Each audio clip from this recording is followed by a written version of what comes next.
Hello and welcome back to our channel. This is Carrie Lee. Today I'm going to take you on the reset of our home. Unfortunately, you're going to see our home in quite a disaster of a state. And unfortunately, I have allowed my home to get into this state. And I'm a little embarrassed to show everybody the state that it's in. A lot of my friends that I've had for quite some time have always known my home to be quite orderly and organized, and you know, everything has a place and everything usually is in its place.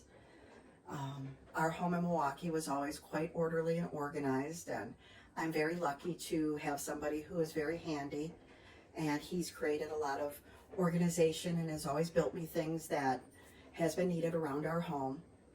And unfortunately, he just hasn't had the time to do that on this property.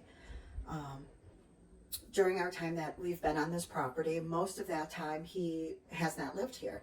He stayed behind in Milwaukee to take care of his elderly mother until she had passed, and he has recently, in the last 2, coming on to 3 years, has moved to the property. He then started working up here until he became injured, and has recently just started, you know, getting back into the flow of things and working, you know, a little bit more around the house here, and we're trying to get things organized. And as you kind of go through looking at the home here, you're going to see that our home is, you know, under construction and needs a lot of love. We're just going to call it what it is. It needs a lot of love. And the home's going to need a lot of love and renovations and stuff for quite some time. We have our large barn outside that needs to be completed, and we're taking on that journey as it goes through. Everything on this homestead and farm and is going to be done on a cash basis, and you know, no loans are going to be taken out. There never has been on this property. Everything has always been done in cash, and nothing's going to change in that. So it's going to be done as it can be done.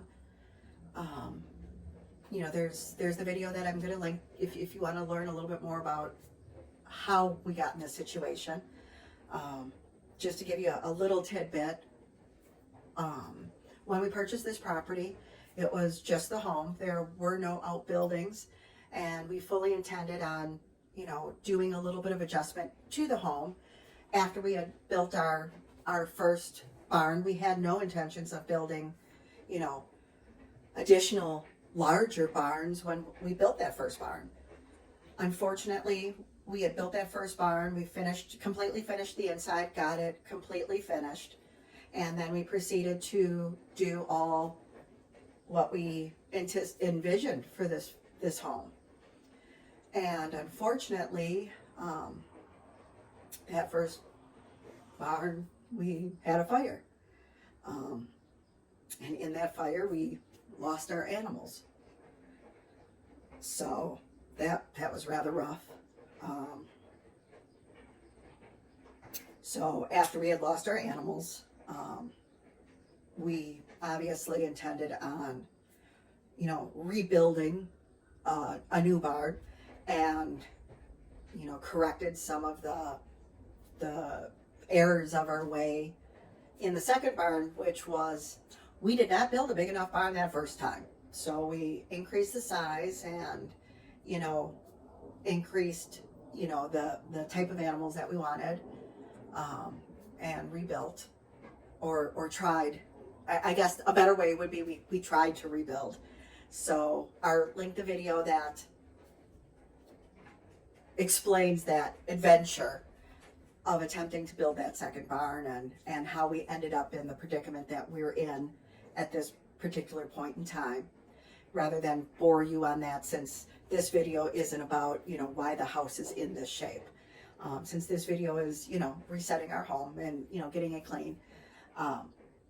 So what I'm going to try to do is kind of get back into the same sort of schedule of keeping my house in the type of shape that I kept our Milwaukee home in. And how I did that was I was on a regular schedule of, you know, I did these things, you know, every day, and I did these things once a week, and I did these things, you know, once a month. And, you know, I may not have all the everything had a place, so everything went in its place. And if I didn't have a place, he would build me a place to put those things in. I'm not quite to that place yet, and you know, eventually we'll get to that place, and I just need to figure out how to work around that at that point. So I have discovered a system called the Fly Lady.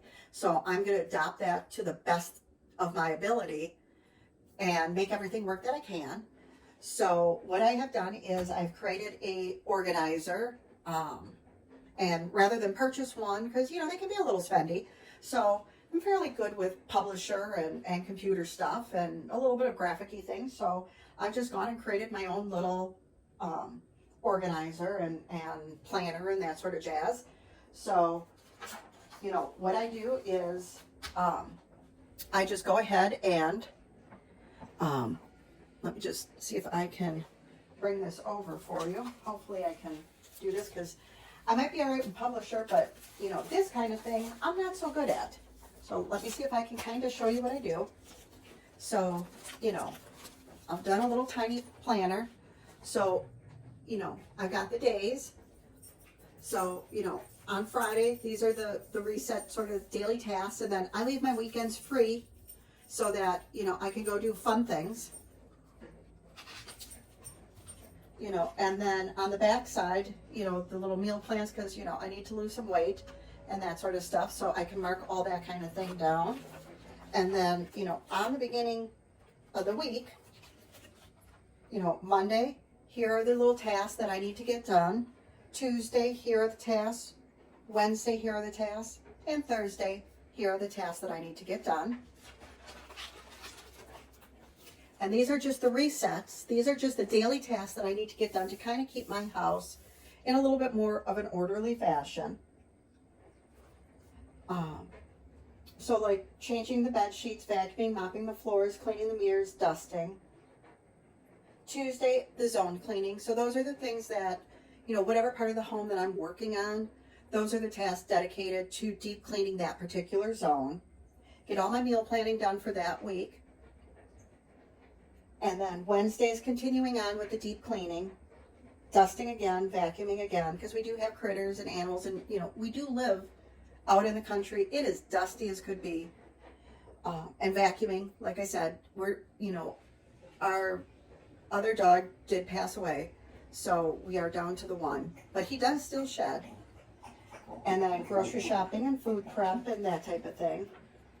And back to Friday is continuing on with the zone cleaning and paying all the bills and vacuuming and mopping all the floors again on the first floor. And that should keep the house a little bit more organized. And for zone cleaning, to give you a little bit more of an idea as to what I mean by that. For instance, zone 2, I have decided what I want my house divided into as far as zones. And I have decided my kitchen is zone 2. And in zone 2 would be my kitchen, my pantry, and my laundry area, which is the area that I am currently standing in. So that would be empty my fridge, clean it and organize it. Clean my stove, my oven, my cabinet fronts, my light fixture, bleach my dog water bowl, the microwave, the windows, wash the curtains, and organize my pantry. For the laundry area, that's wipe my washer and dryer inside the machine doors, check supplies, reorder anything that I need. And since I add that on to my Amazon subscribe and ship, I would just make sure that that's going to be added on to my next monthly order. Vacuum and mop all of the floors, organize the supplies in the drawers, make sure there's no cobwebs on any of those areas. And that includes, you know, in my pantry area and in my walk-in pantry and that type of thing. So that would just be the basics of the entry into our home. So that particular area is this part of our home, which is pretty much the first thing that you see when you come into our home.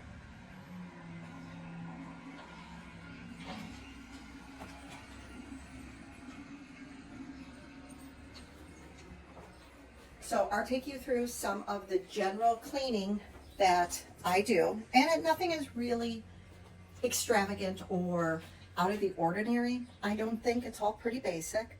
Um, I,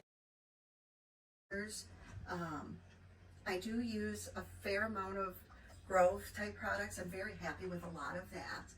Um, I really, really do like the Grove floor cleaner. That's probably one of my very favorites. I use Mrs. Meyer's all-purpose on all of my counters, except for the wood. All of my countertops are made by the Amish, the local Amish craftsmen. So I use the what do I use? The Method wood cleaner for that. I bring out all of my cleaners as I'm about to use them, and kind of go through the cleaning products a little bit more specifically as I am about to use them. Um, and I kind of show you what I do use as I'm doing everything, and as I vacuum everything through. Maybe there might be something useful to y'all, but I get everything, almost everything through Grove. So I'll do my links through that just in case you guys are interested in trying out their services. I started using them, just before the change in our society, because I liked being able to have things delivered and not having to go out, or you would go out and you couldn't find what you needed, or they were out of stock, or whatever. And I had been using Mrs. Meyer's items. Gosh, I bet you I've been using that. I bet you a good 12, 15 years. And then once Grove introduced their products, then I tried a couple of their things, and I use the Grove products exclusively on the floor. And I really like their window cleaner, and I really, really like their bathroom cleaner. And then I use Mrs. Meyer's for their all-purpose cleaner. And then I use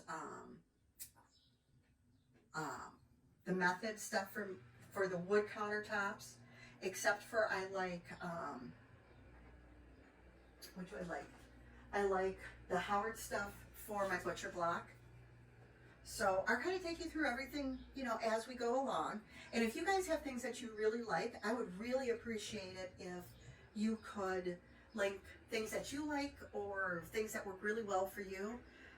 Because I can certainly tell you, cleaning a city house is way different than cleaning a country house. That's for sure.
If you're wondering why my sink and the back of my countertop appears to be so tall, it's because it is tall. The back side of my countertop is actually not a normal kitchen cabinet height. That is an antique storefront counter that we had found at a local antique shop that I fell in love with. And we had a local craftsman build a sink counter to match that height. And then we built an opening for the dishwasher and a spice cabinet that slid in next to my dishwasher, and then had the walnut countertop made to match the height of that antique countertop to go with it. And that's why it's an unusual height. And considering that I'm 5 foot tall, it's a bit taller than what the normal height would be. And the initial design of what our kitchen was supposed to be isn't quite what it ended up being. Where the patio doors are now, was not supposed to be there. My stove was supposed to be there, and the kitchen was supposed to be more of a U shape. And we were going to put the initial entry where my stove is, and there was just going to be a walkway, and the walk-in pantry wasn't going to be there. There was going to be a pantry room there. But, plans change, and you just got to roll with the flow and do what an older house will allow you to do. And as you live in places, you find that things are just a little bit quirky.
Gosh, I'm not quite sure why my speaking section of this video seemed to have disappeared.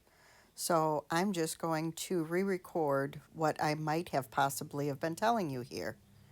My guesstimation is I'm going through the Grove items that I tend to like.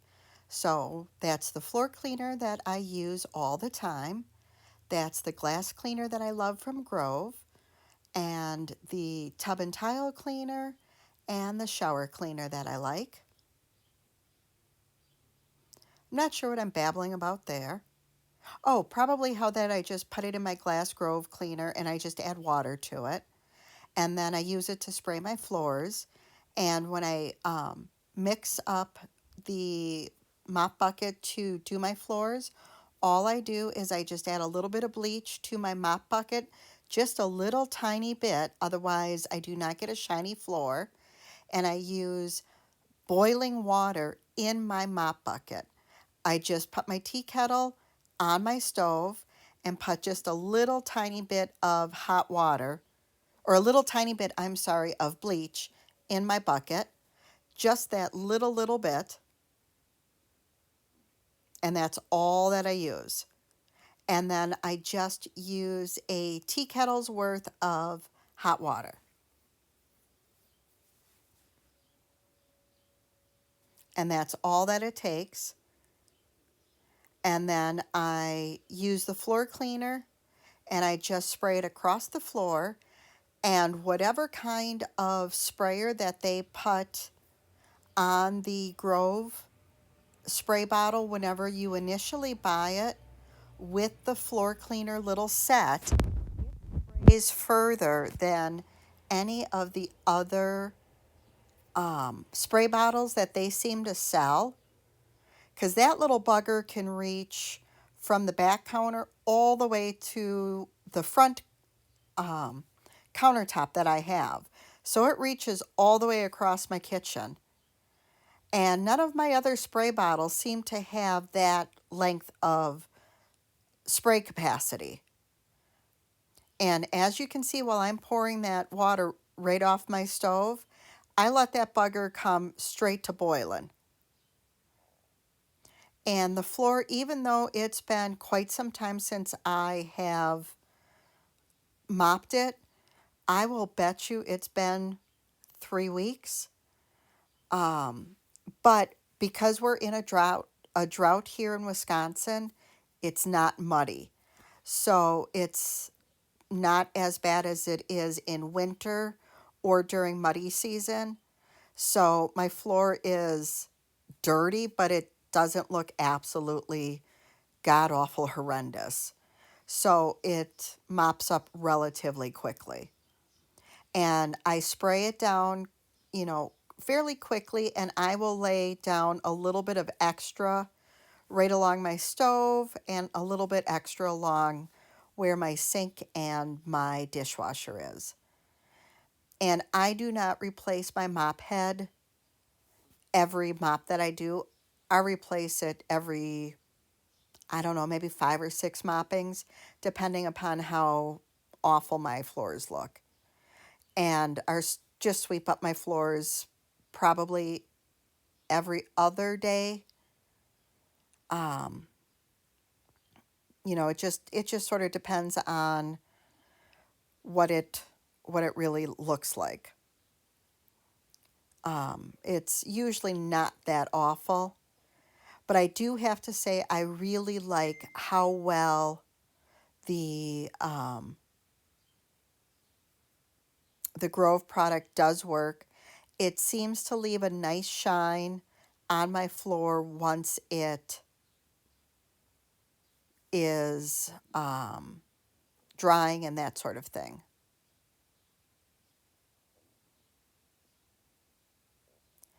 All in all, it's a really, really nice product.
You're about to embark on quite a bumpy ride across my kitchen and over onto the countertop nearest my stove so that you can get a better view of the entirety of the kitchen, and unfortunately a close-up view of my rear that I did not give a bit of forethought on camera angle.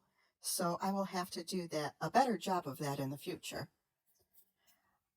As you can see, the Grove floor cleaner actually does a very nice job with our floors, and it also dries very, very quickly.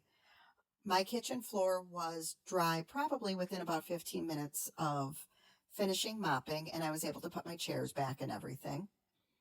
I really do enjoy my Mrs. Meyer's cleaning products, my Method product, which is pretty much just the wood cleaner, and the Grove products. I've only been using the Grove products, I want to say maybe 2 years, possibly 3 years now. Mrs. Meyer's I've been using for ages and ages. And Method, I think I've been using maybe a year, possibly 2 years. But all in all, I've been quite happy with how they're working. They do really, really well. And that bit of linoleum really does take a beating. The entire kitchen used to have linoleum in all three segments of that section, but while we had fostered some dogs, one of the foster dogs had a tiny bit of separation anxiety one day, and when I came back from getting the mail, little Tubba Wubba had ripped up two segments of linoleum, one nearest the door and one on the other side of the kitchen. And we had just, because we had always planned on replacing that flooring, we just cut those two sections out. And that's just how it's been ever since. So it all will work out in the end. It's no big deal. And since my kitchen floor is done, I'm just spin drying my mop head to let it dry and lock it up. And my floor is all done. So thank you for joining me today. I hope you all are going to have a wonderful time. And I appreciate each and every one of you. Thank you very much and have a wonderful day.